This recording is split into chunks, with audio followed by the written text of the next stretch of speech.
Welcome to the Deep Dive. Today we're trying to cut through some of the noise, really, exploring that fundamental question. How do powerful nations actually operate? Navigating that complex dance between their big ideas, their ideologies, the economic realities, and the cold, hard facts of power. What happens when what a country says inside its borders clashes with what it does outside? Or when an economic system just doesn't fit into the neat boxes we have?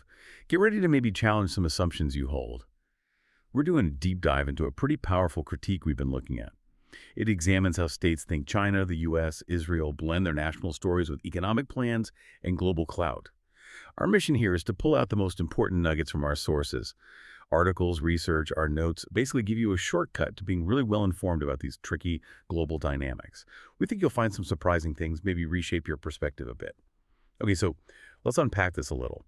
Our sources, they lay out a really fascinating way to understand how states behave. Especially looking through this critical lens that kind of forces you to look past the surface level stuff.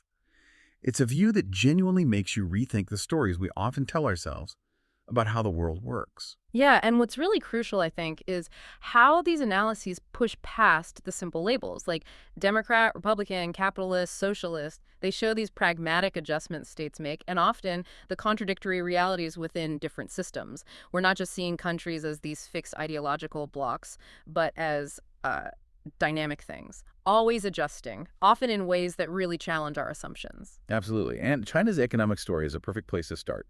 Because the usual narrative, it often gets it spectacularly wrong. There's this common idea that socialism somehow means, glorifying scarcity or poverty.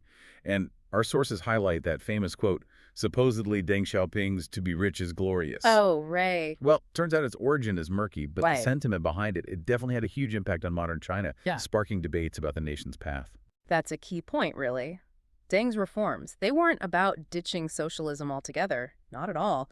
It was much more strategic, a pragmatic adaptation specifically for Chinese conditions.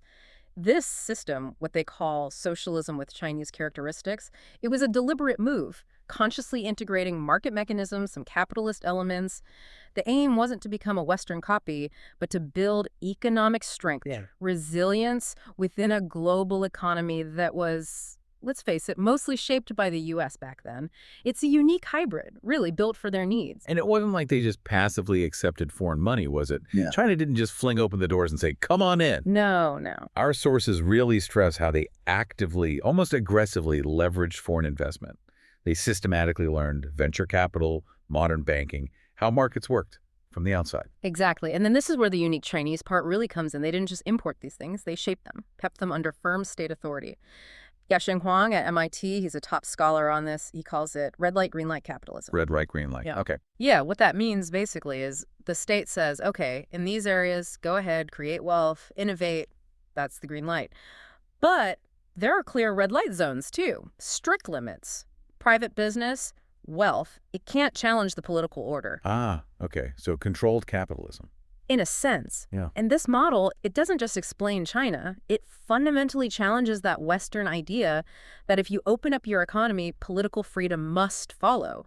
It shows a powerful, state-directed way that kind of redefines both capitalism and socialism in practice. That's a huge distinction, not black and white at all. And this specific blend, state control plus market forces, it also leads us to think about their state planning, how effective it was, and some results that were, maybe unforeseen by us, but maybe not by them. Like, remember all the talk about China's ghost cities a few years back? Oh yeah, that was big news. These huge, empty urban areas presented as proof that central planning was just a massive failure. And yet, what's striking, looking back through our sources, is that many of those exact ghost cities eventually filled up, became vibrant places. So it wasn't necessarily a failure, it was more a sign of incredibly long-term planning, foresight even, especially their 15-year plans. They built the infrastructure knowing huge numbers of people would eventually move from the countryside. Wow.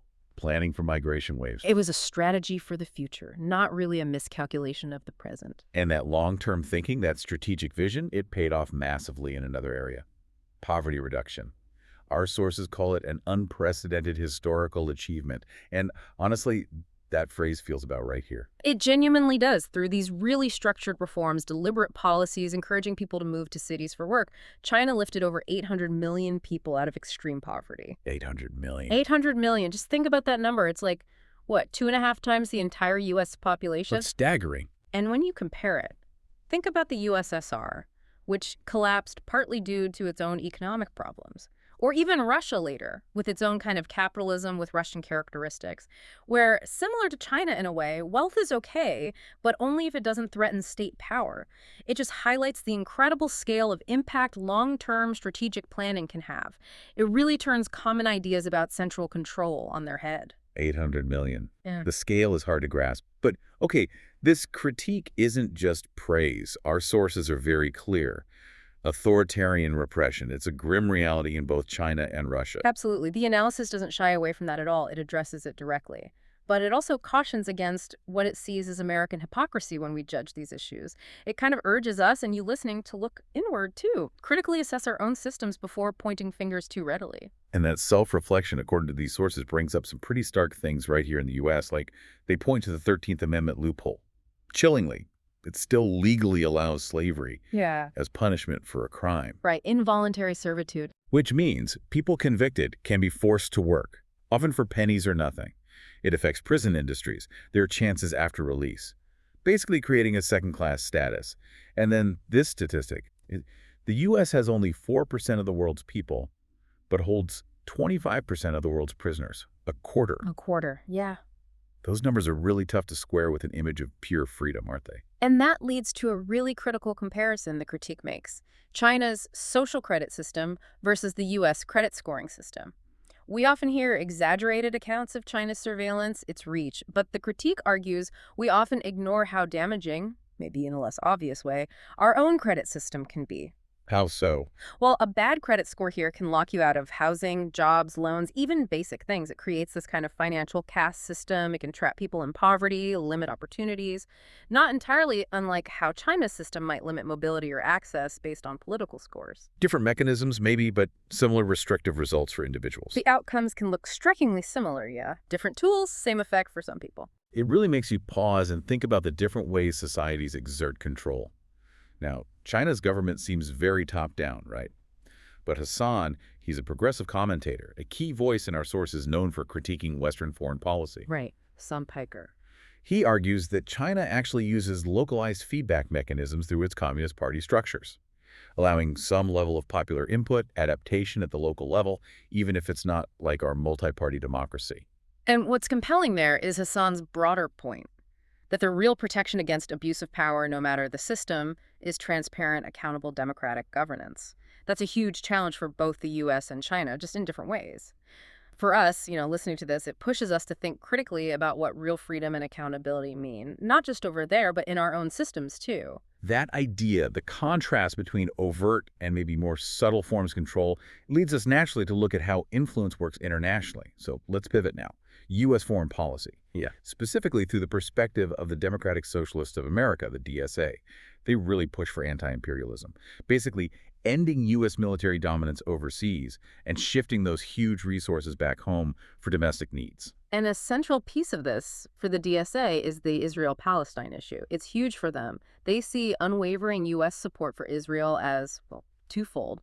A moral wrong pointing to human rights issues affecting Palestinians, and also a massive financial burden, billions in aid, weapons year after year.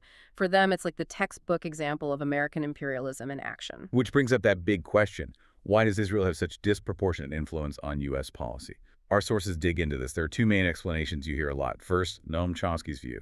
Israel is an unsinkable aircraft carrier. A strategic asset. Yeah, key ally in the Middle East for controlling oil, trade routes, that kind of thing. And then there's the argument from scholars like Mearheimer and Walt. They point more to the power of the pro-Israel lobby within the U.S., like AIPAC, attributing influence to direct political pressure, campaign money, shaping the narrative. Right. But here's where Hassan's critique, drawing from our sources, gets really interesting. He pulls these threads together. He argues it's actually a combination of both. Israel's geostrategic value gave it the initial leverage. The foot in the door, so to speak. Exactly. And that strategic importance then allowed it to build this uniquely powerful and effective influence machine inside U.S. politics. So it's not either, it's a feedback loop.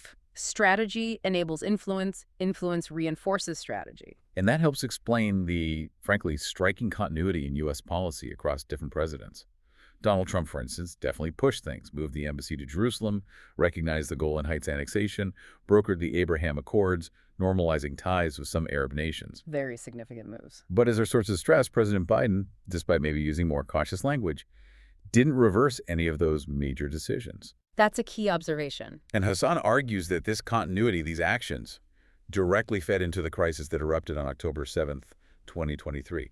He basically frames both administrations as continuing U.S. complicity in what he calls a system of settler colonialism, essentially, displacing an indigenous population and just endless militarism. That phrase, endless militarism, connects directly to another core critique in our sources, America's deep economic reliance on making and selling weapons, what Eisenhower called the military-industrial complex. Right, and the analysis shows this self-feeding cycle, doesn't it? It really does. Huge government subsidies pour into weapons companies. These weapons get sold abroad, often to allies like Israel.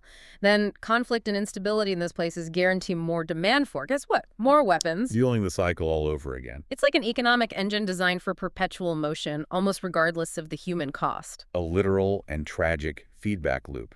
It reminds me of that Eisenhower quote our sources bring up, his farewell address warning.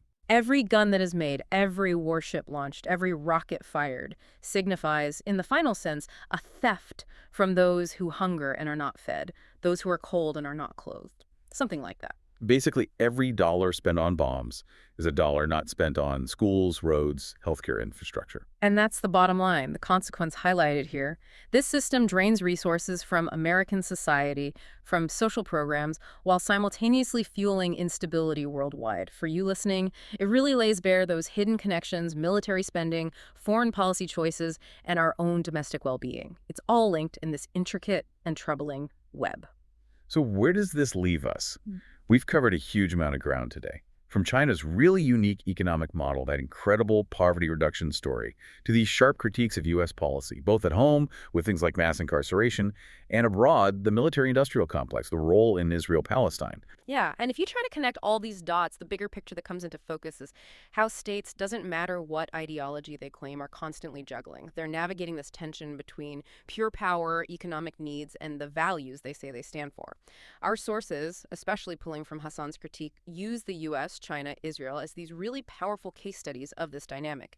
And the conclusion distilled from all this analysis is pretty stark, that American militarism and its particular brand of capitalism are seen as actively propping up inequality here at home while fueling violence overseas. Which leaves us, and you, with a really important question to chew on. As you think about these complex systems, China's controlled capitalism, the U.S.'s internal contradictions, the webs of foreign policy and military spending, what would truly accountable democratic governance actually look like in practice? Not just for the U.S. or China, but really for any nation trying to find that balance between prosperity for some and genuine justice and opportunity for all its people. Thank you for joining us on this deep dive today. We really encourage you to keep digging into these critical questions, look past the easy headlines, and try to understand the deeper forces shaping our really complex world. Until next time.